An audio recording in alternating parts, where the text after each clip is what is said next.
สบายดีพี่น้องเด้อมัดจุขู่สุคนเด้อเอาพี่น้องตั้งอยู่บนทางเลยได้บริสอได้พี่น้องโทษจุ๊เจ้าบริสอคอยเลยโตลูกขึ้นมาลูกมาลูกไปเอาข้างในแผ่บ้านพาไปเอาบ้านพาน้องไปเอาในลูกออกมาแล้วกินข้าวไปลูกไปมันอยากได้หมากนะเด้หมากสมมอนนี่เข้าไปเอานี่เอาตัวมันชุกๆค่ะตัวมันดิบอย่าเอาได้พอเท่าแล้วหายเลยลูกไปเอาไปมาเอาพี่ป้าแม่แพ้ไปเอาไปขับเอาทางในลูก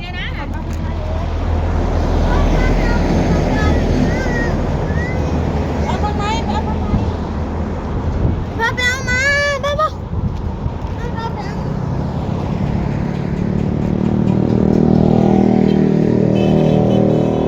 มึงนะพี่ยังหรอกไอ้กูขับไปเอาไฟมาออกมาแล้วแม่สิพักหน้าคุดเตาเผาถ่านอยู่นี่หมดแม่ไหม้กระโบอึดดอกไม้อยู่หลุมนะอะไรไหม้พวกคนมันไหม้ดินเขา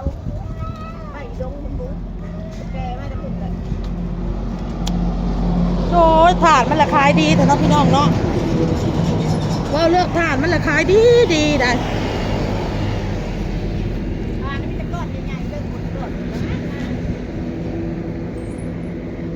โอ้เหี้ยมันเสียงเลย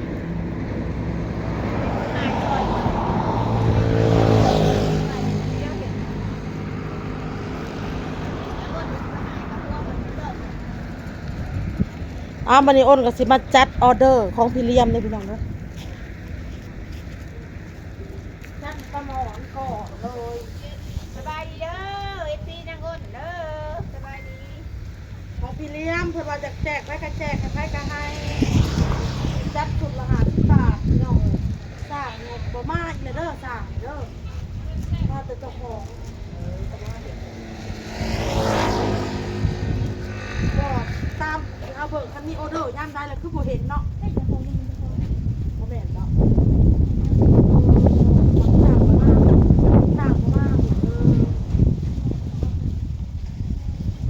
เมื่อวานนี่มั้ง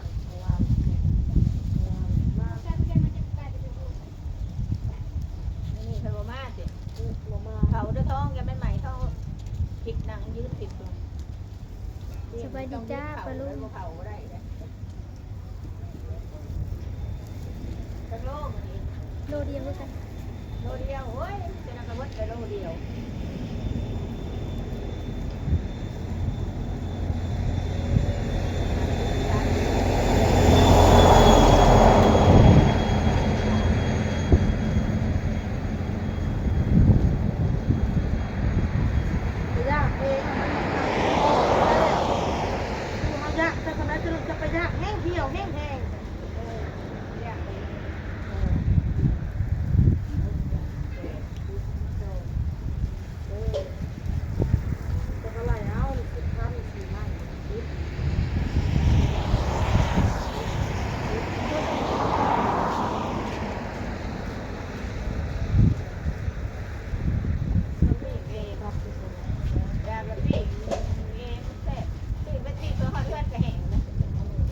เอื้อยเพิ่นว่าอยากให้แพ้ก็ให้เพิ่นว่าแล้วแต่เพราะว่ามันเป็นของศรัทธาของเพิ่นให้เฮามาเนาะที่เพิ่นทำบุญไปแล้วเพิ่นก็ได้ขอบใจเด้อเรียนเลยขอบใจหลายๆเด้อล่ะเด้อ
ซีบ่อ้น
กินวีมยักษ์สบายไปหาแต่ขนมมัดแล้วเงินแมวงานไว้แล้วขายยังสิได้แบบนี้น่ะกินหักทุนมันไม่ได้ว่ากินกำไรตายรถแบบ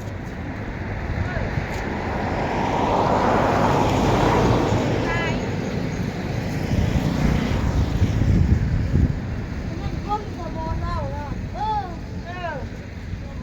ตายไปเลยตายไปเลยอัดไปกี่คนเข้า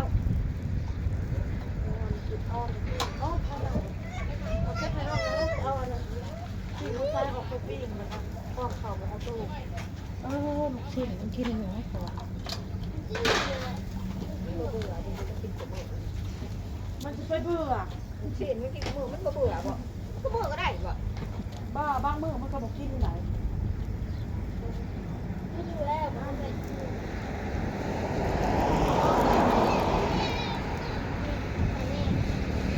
ข้าวบ่กินข้าวกินกระดูกนี่ มันอิ่มแล้วข้าวหมักสลีข้าวขนมก่อน เออเอาไว้ก่อน เอาตามไปเลย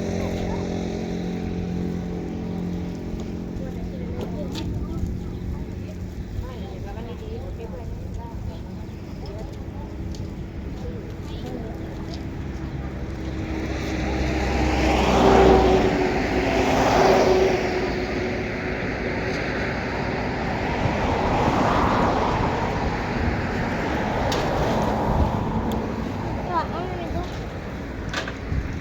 สั่งบ่มาอีกเลยพี่น้องรถจอดนะก็เป็นรถอัดของอันแขกมาเช้าเลยพี่น้องเลย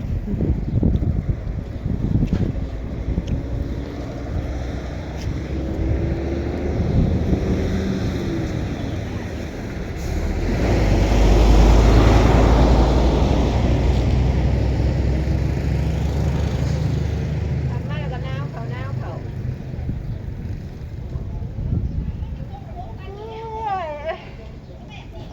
เอานอนบ่น ผู้ใหญ่พงมาบ่ผู้ใหญ่พงมา เอาไปไหนแล้ว หมดปะหาจอบเพิ่งมาแรงเอาขึ้นไม่รู้คนแม่กินข้าวหาไว้ไหม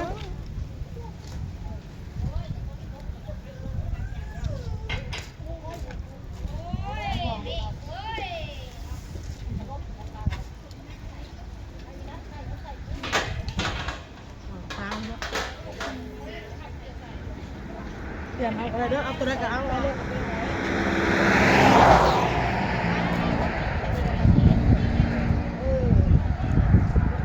ใช่ไหมไม่ไหว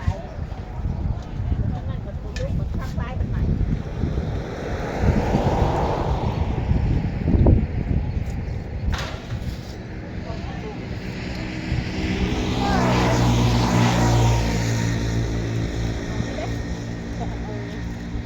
นั่งขอขนม หนักขอขนมมาต้าเลยพี่น้องเอ้ยขอน้อยเอาขนมมาขาย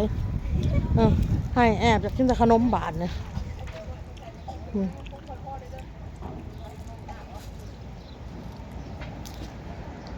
อ้นก็ซื้อให้กินปิ้งมันมักซาลีขนมก็ไม่เท่ามอนก็ซื้อให้กินอ้นก็ซื้อให้กินแหละมาไหว้ดอกนะนี่ มาไหว้ดอก ลู นะ ก นี่ ลูกกินเก่งบาดนี้เอ้ยใจ อ่าเอานอนลงเลยนอนลงนอนแล้วนอนแล้วนอนแล้วนอนนะบัดนี้นอนรับเด้อเด้อเด้อจะเอาเขาไปนอนดอกแม่จะเอาเขาไปนอนเด้อน้ำฮักจะอาบให้มาออกมานี่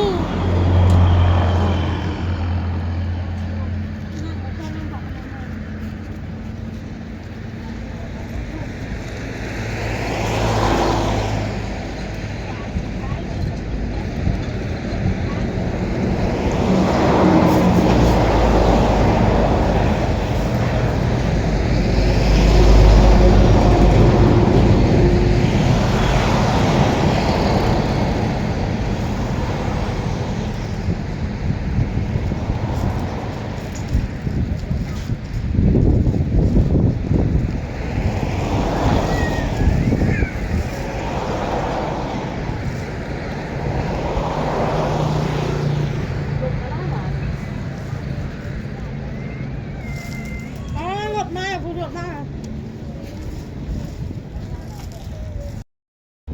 จัดของขายให้พี่เลี้ยมแล้วเลยพี่น้องเอ้ยขมอนกับเมื่อเลยเนาะพี่น้องเนาะนั่งขายของเก้าพี่น้องมานั่งเล่นน้ำไม่เท่ากันเลยพี่น้องเลยซื้อน้ำส้มปั้นน้องทองกินพี่น้องปั้นน้องทองกินเอาโต้กินเอา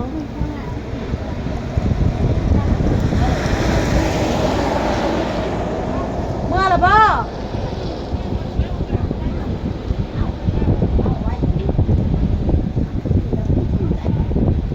ปล่อยลงเลยเรา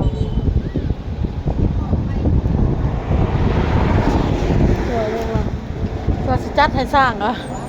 เห็นว่าพี่น้องสร้างนี่จักสิว่าได้พี่น้องบ่ได้มาได้พี่น้องเอ้ยแขกซะหน่อยเพิ่นสิกลับเลยเด้อพี่น้องนี่เพิ่นสิเมื่อแล้วที่แรกอ้นว่าจัดให้ประมาณ50 บาทเราสิให้สร้างนี่50 บาทเด้อพี่น้องเนาะแล้วก็สิให้เบาขูดน้ำแน่เนาะพี่น้องเนาะเบาขูดนี่ก็เพิ่นมาอุดหนุนอ้นกูมื้อเด้อพี่น้องเอ้ย บะกูดหรือบะกุด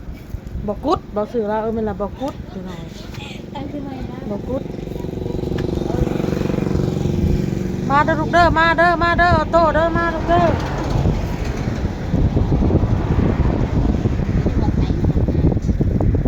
ฟ้องกับใครถึงแล้วพี่น้องต้นได้พี่น้องเห็นผ่าก็ได้อ้นก็ได้คือออกมาขายเครื่องขายของนี่คือจามจีมนี่อ้นบอกให้เรากินอยู่ไหนซื้อนั่นซื้อนี่มาอ้นกับปั้นให้กินเงินคำอ้นมีแน่อ้นได้แน่เนาะขายเครื่องนี้แน่ก็ให้น้อง10,000 20,000นะขาวนะครับ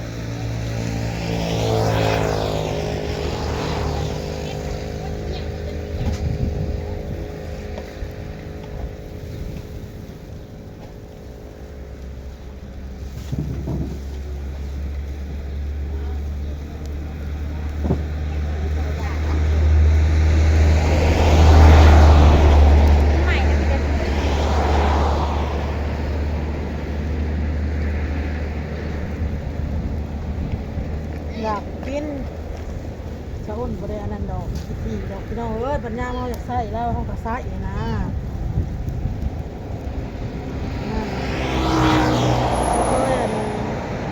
เคยด่าเคยให้ดอกข้าวทองแต่มาอยู่นี่ค่ะแต่ว่าเรื่องบอกเรื่องซ้อนอ้นบอกอยู่ซ้อนอยู่คือแบบว่า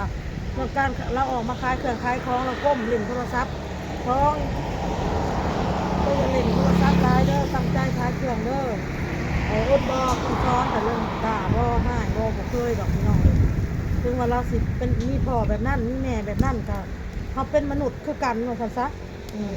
มนุษย์ห่วมโลกห่วมซ่าเป็นกับคนเฮากับคนแบบนี้นะนี่นะเฮาก็ต้องให้เกียรติเล่านางทองบ่แม่นว่าจะกล้าเข้าเราบอกมีแต่บอกมีแต่สอนพี่น้องเอ้ยทองเราอยากกินยังขดกระหายเรากินลูกชิ้นก็กินจามเอ็นมากินขดกระหายเรากิน